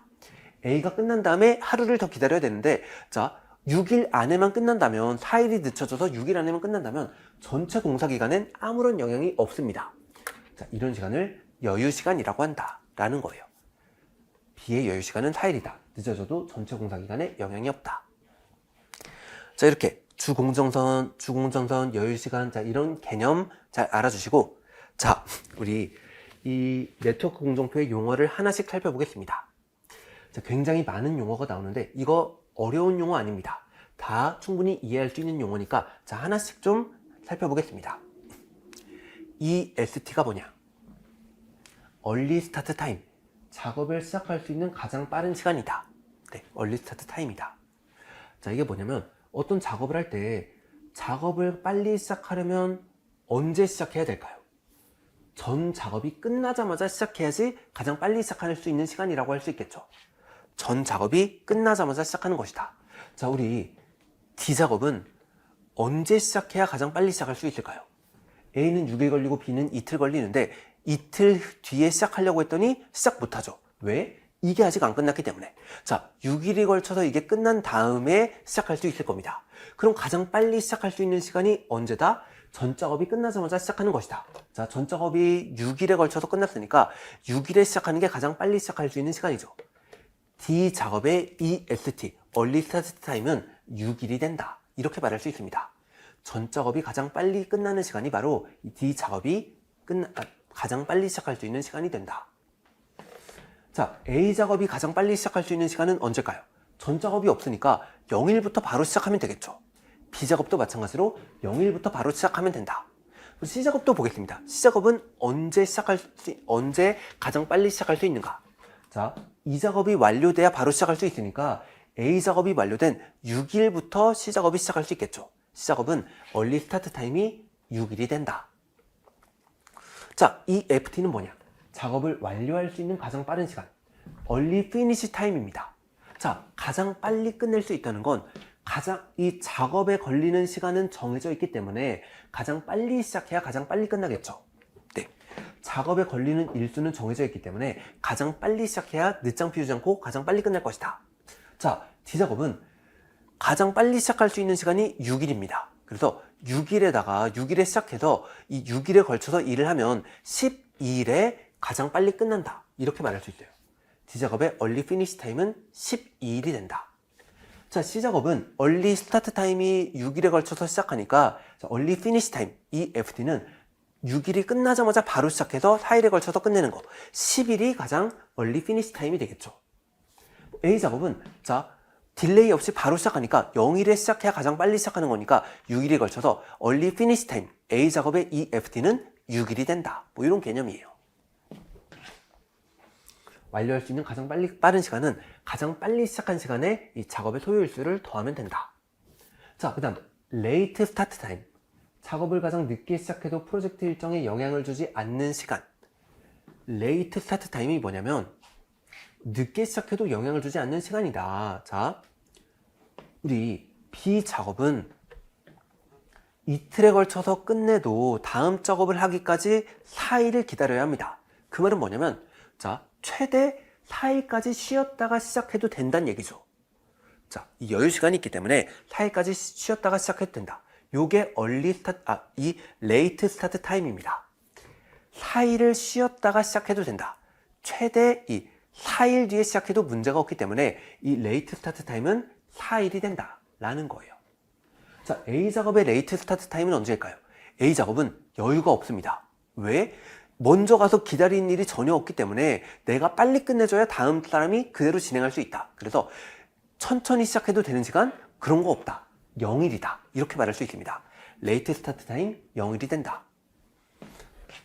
자, 그렇게 알면 되고, 우리 레이트 피니시 타임, 가장 늦게 종료해도 프로젝트 일정에 영향을 주지 않는 시간. 이건 뭐냐? 가장 늦게 시작한 다음에 작업 일수를 더한 게 가장 늦게 종료한 시간이 되겠죠. 네. B의 레이트 피니시 타임은 4일에 걸쳐서 쉬었다가 시작했으니까 4 더하기 작업 일수 6일에 끝나도 뒤의 일정에 전체 일정에 영향을 주지 않는다. 네. 레이트 피니시 타임은 여유 시간 4일에다가 2일을 더한 6일이 된다. 이렇게 말할 수 있습니다. 네. 레이트 피니시 타임은 레이트 스타트 타임에 이 작업 일수를 더한 것이다. 자, CP는 주 공정선입니다. 프로젝트 소요일수가 가장 긴 경로로 전체 일정에 직접 영향을 주는 경로이다. 네. 이렇게 각각의 어떤 결과물을 모은 다양한 공정선이 존재하는데 그 공정선 중에서 가장 소요일수가 긴 공정선을 주 공정선이라고 한다. 이 주 공정선이 이 전체 작업 일수를 결정할 수 있기 때문에, 전체 공사 기간을 결정할 수 있기 때문에 굉장히 중요한 경로이다. 자, 이렇게 말할 수 있습니다. 자, TF. 우리 TF는 총여유고 FF는 자유여유, DF는 종속여유인데 이거 같이 좀 보겠습니다. 여유 시간에 대해서. 자, 총여유는 프로젝트 전체 일정에 영향을 주지 않는 여유 시간입니다. 자유여유는 후속 작업 시간에 영향을 주지 않는 여유 시간이고, 자, DF는 후속 작업 시간에 영향을 주는 여유 시간입니다. 자, 이 개념이 뭐냐면 총여유는 그냥 내가 가진 전체 일정에 내가 아무리 늦게 시작해도 전체 일정이 똑같이 끝나는 전체 일정에 영향을 주지 않는 여유 시간이 총여유인데 이 중에서도 이 전체 여유 중에서도 후속 작업에 영향을 주지 않는 시간, 후속 작업에 영향을 주는 시간 이렇게 나눌 수 있습니다. 이 전체 여유 시간을 후속 작업에 영향을 주지 않는 자유여유와 후속 작업에 영향을 주는 종속여유로 나눌 수가 있다. 자, 요거 좀 예를 들어서 이야기를 해보겠습니다. 제가 일찍 회사에 출근하면 아침에 씻고 밥 먹고 일찍 회사에 출근하면 8시까지 출근할 수 있습니다. 가장 빨리 출근하는 게 8시다. 근데 내가 한번 늦게 출근해볼까 하면서 시간을 봤더니 9시까지만 출근하면 어차피 8시에 출근해도 일을 하다가 중간에 딜레이되고 하다 보니까 일정한 시간이 끝난다. 이걸 9시까지만 출근하면 끝나는 시간은 똑같습니다. 네, 어차피 일찍 출근해도 중간중간에 딜레이 되다 보니까 내가 9시까지만 출근하면은 이 끝나는 시간은 똑같다. 그러면 8시부터 9시까지가 내가 가진 전체 여유가 되겠죠. 이게 총 여유가 될 것이다. 자, 근데 우리 팀원들은 8시 반까지 출근합니다. 우리 팀원들은 8시 반까지 출근한다. 자, 그러면 내가 8시 반까지만 가면 다음 작업은 바로 시작할 수 있다 라는 말이 됩니다. 일단 내가 8시 반까지만 가면 우리 팀원들은 8시 반까지 와 있으니까 바로 이 후속 작업을 시작할 수 있다 라는 거예요. 근데 어차피 8시 반에 시작하더라도 9시랑 시작하는 거랑 똑같은 결과가 나옵니다. 네, 중간에 어차피 어디선가 딜레이 돼서 자, 똑같이 끝나는 시간은 똑같다. 자, 이때 내가 8시부터 8시 반까지는 이때까지는 좀 8시부터 늦더라도 8시 15분에 가건 8시 20분에 가건 8시 30분에 가건 후속 작업에 영향을 주지 않죠. 8시 15분에 가도 어차피 8시 반부터 후속 작업을 시작할 수 있고 8시 20분에 가도 8시 반부터 시작할 수 있고 8시 반에 가도 8시 반에 시작할 수 있다. 그래서 8시부터 8시 반까지 이 시간을 후속 작업에 영향을 주지 않는 자유여유라고 할 수 있습니다. 자, 종속여유는 뭐냐? 8시 반부터 9시까지는 이것도 나의 여유 시간입니다. 왜? 8시 40분에 가도 전체 끝나는 시간은 똑같고 8시 50분에 가도 똑같아요. 근데 8시 반에 간다면 8시 반부터 이 바로 다음 작업은 시작할 수 있죠. 그래서 40분에 가거나 50분에 가는 건 이 다음 작업에 영향을 주는 시간이다. 네, 종속여유라고 할 수 있습니다. 어차피 끝나는 시간이 똑같기 때문에 여유 시간은 여유 시간인데, 자, 내가 8시 반부터는 늦을수록 이 바로 다음 작업이 딜레이가 된다. 우리 팀원들이 기다린다. 이건 종속여유라고 할 수 있습니다. 자, 정리해서 말하면 총여유. 내가 아무리 늦게 시작해도 전체 일정에 영향을 주지 않는 걸 총여유라고 할 수 있는데, 그 중에서 바로 다음 작업에 영향을 주지 않는 그런 여유 시간이 자유여유가 되고, 자, 전체 일정에 영향을 주지 않지만 바로 다음 작업에 영향을 주는 여유가 바로 종속여유가 된다. 이렇게 이해하면 됩니다. 자, 요거는 우리 길산식 전공기술에 있는 문제, 예제를 좀 풀어보면서 한번 적용을 해보겠습니다. 이 개념은 한번 적용을 해보겠다. 자, 우리 개념 하나 보고 넘어가면 주공정선은 여유시간이 0입니다. 총여유든 자유여유든 종속여유든 0이다. 자, 총여유가 자유여유 더하기 종속여유니까 총여유가 0이면 둘 다 0이겠죠. 뭐 두 개를 더해서 0이 된다? 둘 다 0일 것입니다. 자, 왜냐면 주공정선은 가장 긴 경로입니다. 가장 긴 경로이기 때문에 내가 중간에 쉴 여유가 없습니다. 누군가가 항상 나를 기다리고 있지, 내가 가자마자 바로 다음 작업을 해야 되고 가자마자 바로 다음 작업을 해야 된다 라는 거예요. 주공정선은 여유시간이 없는 경로이다. 자, 요거까지 알아주시면 됩니다. 자, 우리 기출문제 보겠습니다. 2014년 전공A 4번 문제. 다음 그림은 건축물 공사계획의 네트워크 공정표이다. 이 공정표의 주공정선을 구하고 작업의 결합점 순으로 쓰시오. 자, 어떤 작업의 결합점 순으로 자, 이 공정선을 찾아서 써라 라는 거예요. 자, 어떤 공정선이 있냐, 처음부터 끝까지 자, 화살표를 따라서 0, 2, 4, 6, 7 이런 공정선이 있고 0, 1, 3, 4, 6, 7 이런 공정선이 있고 0, 1, 5, 6, 7 이런 것도 있고 0, 1, 6, 7 이런 것도 있죠. 자, 이거 하나하나 쓰기 좀 귀찮으니까 하나씩 그냥 이름을 매기겠습니다. 자, 가장 위에 건 A라는 공정선, 두 번째 건 B라는 공정선, 세 번째는 C, 네 번째는 D 이렇게 그냥 이름을 매기겠습니다. 그리고 주공정선을 구하라고 했으니까 주공정선은 가장 오래 걸리는 공정선이다. 요거 하나 알고 있으면 찾을 수 있어요. 가장 오래 걸리는 시간을 찾으면 되겠죠. A, B, C, D 중에 A는 13 더하기 9, 22 더하기 8, 36일이 걸립니다. 자, 이 덧셈은 그냥 빨리빨리 진행하겠습니다. B는 자, 8 더하기 7, 15, 23, 31, 6, 37일이 걸립니다. 자, C는 8 더하기 15, 23, 29, 6, 35일이 걸립니다. D는 8 더하기 20, 28 더하기 6, 34일이 걸립니다. 찾을 수 있겠죠. 주공정선은 가장 오래 걸리는 37일이 된다. 자, 이거 B다. 이렇게 쓰면 안 되죠. B는 우리가 임의로 정한 거니까 작업의 결합점 순으로 쓰라고 했습니다. 0, 1, 3, 4, 6, 7. 네. 0, 1, 3, 4, 6, 7. 자, 이런 식으로 결합점 순으로 쭉 쓰면 된다. 이렇게 주공정선을 쉽게 찾을 수 있습니다. 주공정선의 정의 잘 알아주시기 바랍니다. 자, 이어서 건축법상의 주택의 종류를 보겠습니다. 우리 주택은 건축법상 어떻게 나눌 수 있는가? 자, 건축법상 단독주택과 공동주택으로 나눌 수 있습니다. 자, 이게 뭐냐? 단독주택은 한 세대가 독립적으로 사는 주택이다. 분양 및 구분 소유가 불가능하다. 공동주택은 여러 세대가 한 건물 안에서 사는 주택이다. 분양 및 구분 소유가 가능하다. 자, 분양 및 구분 소유가 가능한지 불가능한지로 단독주택, 공동주택을 나눌 수 있다라는 거예요. 이 전체 건축물을 한 사람이 소유해야 되는가 아니면 여러 사람이 공동으로 소유해도 되는가에 따라서 단독주택, 공동주택으로 나눌 수 있더라.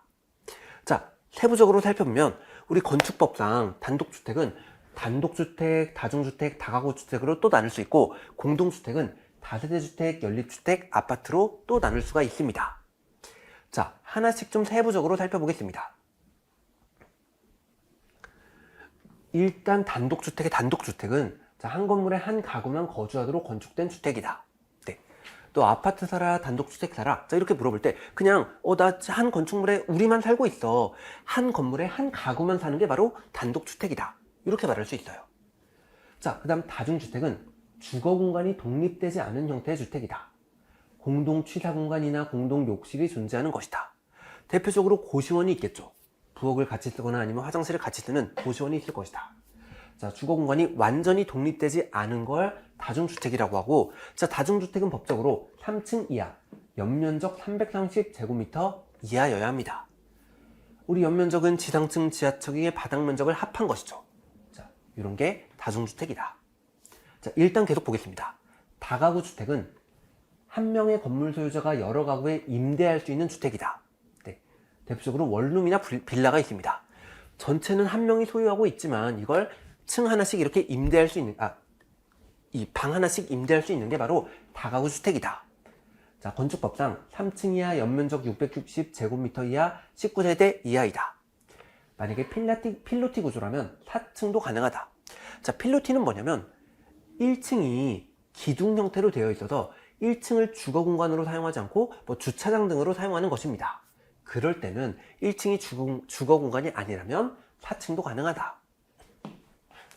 자, 계속 보면은 공동주택은 우리 여러 명이 구분 소유가 가능한 게 공동주택인데, 공동주택의 다세대 주택은 세대별로 구분 소유가 가능한 주택이다. 네, 이게 공동주택의 정의죠. 자, 대표적으로 빌라가 있다. 다가구 주택도 빌라가 있는데 다세대 주택도 빌라가 있네? 그러면 자, 어떤 빌라를 지어놓고서 내가 혼자 소유하고 있다가 돈이 없으면 일부분을 팔면, 일부분을 좀 팔겠습니다 해서 팔면은 다세대 주택으로 변하나요? 아닙니다. 네. 이 건물을 지을 때, 건축 허가를 받을 때 이게 다가구 주택인지 다세대 주택인지 따라서 좀 다르게 허가를 받을 수 있다. 이렇게 말할 수 있어요. 이 두 개를 변경을 할 수는 있지만 그 변경은 굉장히 까다로워서 거의 불가능하다. 이렇게 이야기할 수 있습니다. 완전히 다른 거다. 네. 똑같은 빌라라도 이게 다가구 주택일 수도 있고 다세대 주택일 수도 있다. 어떻게 구분하냐? 공동소유가 가능한지, 공동소유가 불가능하고 한 명이 소유해야 하는지 이렇게 구분할 수 있다. 자, 또 다세대 주택도 법적으로 4층 이하 연면적 660제곱미터 이하인 건물을 다세대 주택이라고 한다. 자, 연립주택도 세대별로 구분 소유가 가능한 주택이다. 자, 똑같은데, 자, 법적으로 4층 이하 연면적 660제곱미터를 초과하면 연립주택이라고 한다. 아파트는 5층 이상의 공동주택을 아파트라고 합니다. 5층 이상이면 아파트다라는 거예요. 자, 우리 특징들 한번 쭉 보시면 되는데, 요거 사실 연면적 330 이하, 연면적 660 이하 이상 하나하나 자세히 외우긴 너무 어렵습니다. 우리 어차피 외울 것도 뒤에 가면 정말 많은데 하나하나 자세히 디테일하게 외우기 어렵다. 그래서 순서를 좀 외워주시면 좋을 것 같아요. 내려갈수록 점점 층도 커지고 연면적도 커진다. 그리고 자, 위에 세 개는 우리 공동 소유가 불가능한 것이고 아래 세 개는 공동 소유가 불가능한 것이고 아래 세 개는 공동 소유가 가능한 것이다. 그래서 자, 이 순서를 좀 외워주시길 추천드립니다. 자, 제가 유튜브 채널 중에 가로세로 연구소라는 채널이 있습니다. 가로세로 연구소. 자, 가로세로 연구소라는 채널이 있는데 뭐 제가 그걸 본다 보지 않는다 이런 건 아닌데 그 채널을 보면은 가끔 뉴스에 나오는데 뭐 사람이 죽고 살고 뭐 이런 얘기가 막 나오더라고요. 그래서 와, 내가 이 채널이 뭔지는 잘 모르지만 이 채널에 나오는 사람들이 정말 독종이구나. 자, 이건 알 수 있어요. 가로세로 연구소에 나오는 사람들이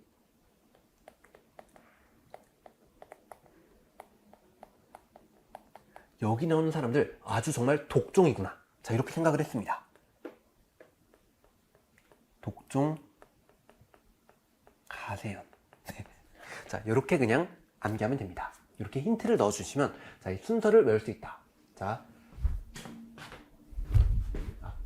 동중이 아니네요.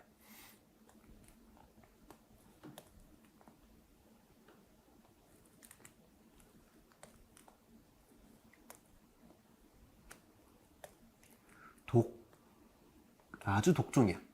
독중 가세연. 네. 단독주택, 다중주택, 다가구주택, 다세주택, 연립주택. 네. 단독주택, 다중주택, 다가구주택, 다세주택, 연립주택. 이런 식으로 힌트 하나 넣어주시면은 자, 이 순서 우리 충분히 암기할 수 있습니다. 아파트는 5층 이상은 그냥 아파트라고 한다. 순서 알아주시면은 내려갈수록 층이 커지고 세 개는 구분소유 불가능하고 구분소유가 가능하다. 그리고 연면적도 점점 커지더라. 이런 식으로 이 표를 머리에 잘 넣을 수 있을 것이다. 자, 이런 힌트가 정말 좀 짜치고 그렇긴 한데 임용시험장에서 충분히 도움이 되니까 괜찮다고 생각하면 인출의 힌트가 조금이라도 된다면 가져가시길 추천드립니다. 자, 테라스, 발코니, 베란다를 보겠습니다. 테라스, 발코니, 베란다가 어떤 차이가 있는가? 우리 지금 이 건축에 대한 기본적인 개념들을 공부하고 있으니까 좀 개별적인 좀 이런 하나하나 떨어져 있는 이런 개별적인 개념들을 수집하듯이 좀 배운다. 좀 이렇게 생각하시고 하나하나 개념을 익혀주시면 좋을 것 같아요. 자, 테라스, 발코니, 베란다가 어떤 차이가 있는가? 테라스는 1층 혹은 옥상의 지면보다 높게 만들어진 평평한 5개 공간을 테라스라고 한다. 네. 지면보다 높은 평평한 공간이 테라스입니다. 그래서 보통 1층에 살짝 이렇게 지면보다 높게 이 테라스를 준다라고 할 수 있어요. 아니면 옥상도 이렇게 평평한 옥상이라면 지면보다 높은 평평한 공간이니까 옥상도 테라스라고 할 수 있습니다. 옥상에도 테라스를 둘 수 있다. 자, 이렇게 지면보다 살짝 높은 평평한 공간이 테라스고, 자, 발코니는 뭐냐? 건물 외벽에서 추가로 돌출된 난간이 있는 공간이 발코니다. 네, 건물 외벽에서 추가로 돌출된 난간이 바로 발코니다 라는 거예요. 추가로 이렇게 돌출되어 있는 공간이 바로 발코니다. 자, 추가로 돌출된 게 발코니고, 베란다는 뭐냐? 위층과 아래층의 바닥 면적 차이로 생기는 공간이다. 자, 위층과 아래층의 바닥 면적이 다르다면 이렇게 이 공간을 베란다로 활용할 수 있다라는 거예요. 위층과 아래층의 바닥 면적 차이로 이런 생기는 공간을 베란다라고 한다. 자, 또 베란다를 어떻게 정의할 수 있냐면 그냥 건물의 이 외벽 형태에 따라서 생기는 공간으로 말할 수도 있습니다. 건물의 외벽 형태에 따라서 이런 공간이 생기는 게 바로 베란다다. 이렇게도 정의할 수 있습니다. 자, 어쨌든 발코니와 베란다 이거 헷갈리는데 발코니는 돌출된 공간, 베란다는 외벽 형태에 따라서 윗건물 아랫건물의 이 차이로 생기는 공간이다. 자, 개념을 하나 더 얘기하면 발코니는 바닥과 천장이 있으면 일부 확장이 가능하지만 베란다는 아래층의 옥상이므로 확장이 불법이다. 자, 우리 일반적으로 아파트에서 우리 베란다를 확장하자, 베란다에 식물을 키우자, 이렇게 베란다라고 흔히들 말하는 거 거의 대부분 사실 발코니입니다. 90% 이상 발코니다. 네, 발코니를 그냥 베란다랑 혼용해서 이렇게 현실에선 얘기하고 있습니다. 자, 무슨 말이냐면 우리 베란다 확장하자 이런 얘기하죠. 베란다를 내부 공간으로 확장하자. 근데 자, 이 베란다는 바닥과 베란다는 아래층의 옥상이라고도 볼 수 있어요. 네, 아래층의 천장이라고도 볼 수 있으니까 내가 마음대로 확장할 수는 없습니다. 하지만 발코니는 바닥과 천장이 있으면 임의대로 확장할 수 있다. 근데 아파트 살고 있는데 이렇게 돌출된 공간 본 적 없는데요? 외부에서 봤을 때 돌출된 공간 하나도 없는데요. 네, 모든 층이 돌출된 공간이 있기 때문에 돌출된 공간이 안 보이는 것입니다. 모든 층이 돌출되어 있기 때문에 돌출된 게 안 보이는 것이다. 그래서 아파트에서 흔히 베란다라고 말하는 거 다 발코니다. 모든 층이 돌출되어 있는 것이다. 그래서 발코니는 지붕과 천장이 있으면, 바닥과 천장이 있어서 확장이 가능하지만 베란다는 확장이 불가능하다. 네, 이런 개념이 있습니다. 자, 그 다음 건축 관련 용어들을 몇 가지 보겠습니다. 자, 신축은 건축물이 없는 대지에 새로운 건축물을 짓는 것이다. 건축물이 없는 대지에다가 새롭게 건축물을 짓는 것, 새로운 해서 새롭게 짓는 신축이라고 합니다. 자, 증축은 기존 건축물의 건축 면적, 연면적, 층수, 높이를 증가시키는 걸 증축이라고 한다. 자, 기존 건축물을 증가시키는 것입니다. 그래서 기존 건축물을 부시고 좀 더 작거나 아니면 똑같게 지었다? 증축이 아니죠. 더 증가시켜야 증축이다. 기존 건축물은 그대로 두고 바로 옆에 새로 건축물을 지었다? 증축이 아니죠. 기존 건축물을 증가시키는 게 증축이다.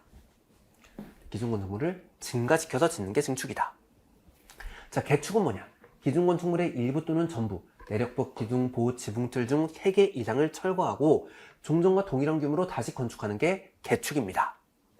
자, 건축물의 일부 또는 전부를 철거하고 거의 대부분을 철거한다는 거예요. 내력벽, 기둥, 보호, 지붕틀, 거의 이런 중요 구조 부분에 3개 이상, 거의 대부분을 철거하거나 아니면 아예 철거한 다음에 종전과 동일한 규모로 다시 짓는 게 개축이다. 자, 요거 잘 기억해 주시기 바랍니다. 종전과 동일한 규모로 다시 짓는 것이다. 거의 대부분을 철거하거나 아니면 완전히 철거한 다음에 원래 있던 건축물과 동일한 규모로 짓는 게 개축이다. 자, 전체를 철거한 다음에 원래 있던 건축물보다 좀 더 크게 짓는 거 증축이 되겠죠. 네, 원래 있던 건축물과 동일한 규모로 다시 짓는 게 바로 개축이라고 할 수 있습니다. 자, 그 다음 재축 보겠습니다. 천재지변이나 재해로 인해 멸실된 건축물을 종전과 동일한 규모로 다시 건축하는 것이다. 자, 재축도 종전과 동일한 규모로 다시 건축하는 것인데, 자, 뭐가 다르냐? 재해로 인해서 멸실된 건축물을 다시 짓는 게 재축이다 라는 거예요. 자, 종전과 동일한 규모로 복원하는 건데 재해로 인해서 멸실됐을 때 이때 복원하는 게 재축이다. 이렇게 이해하면 됩니다. 재해로 인해 멸실된 건축물을 복원하는 것이다. 멸실은 그냥 사라지다. 이렇게 이해하면 됩니다. 자, 이전은 뭐냐? 건축물의 주요 구조물을 해체하지 않고 같은 대지 내에서 다른 위치로 옮기는 걸 이전이라고 합니다. 자, 건축물의 주요 구조물을 해체하지 않고 같은 대지 내에서 옮기는 게 이전이다. 다른 대지로 옮기면, 자, 이 다른 대지는 건축물이 없다가 생겼으니까 이거 신축의 개념으로 볼 수 있습니다. 신축의 개념으로 볼 수 있다. 그래서 이전은 같은 대지 내에서 이렇게 옮기는 게 이전이다 라는 거예요. 자, 우리 건축 관련 용어들까지 이렇게 다 살펴봤습니다. 건설 기술에 대한 기본 이론 모두 끝냈고 잠깐 쉬었다가 자, 이어서 진행하겠습니다.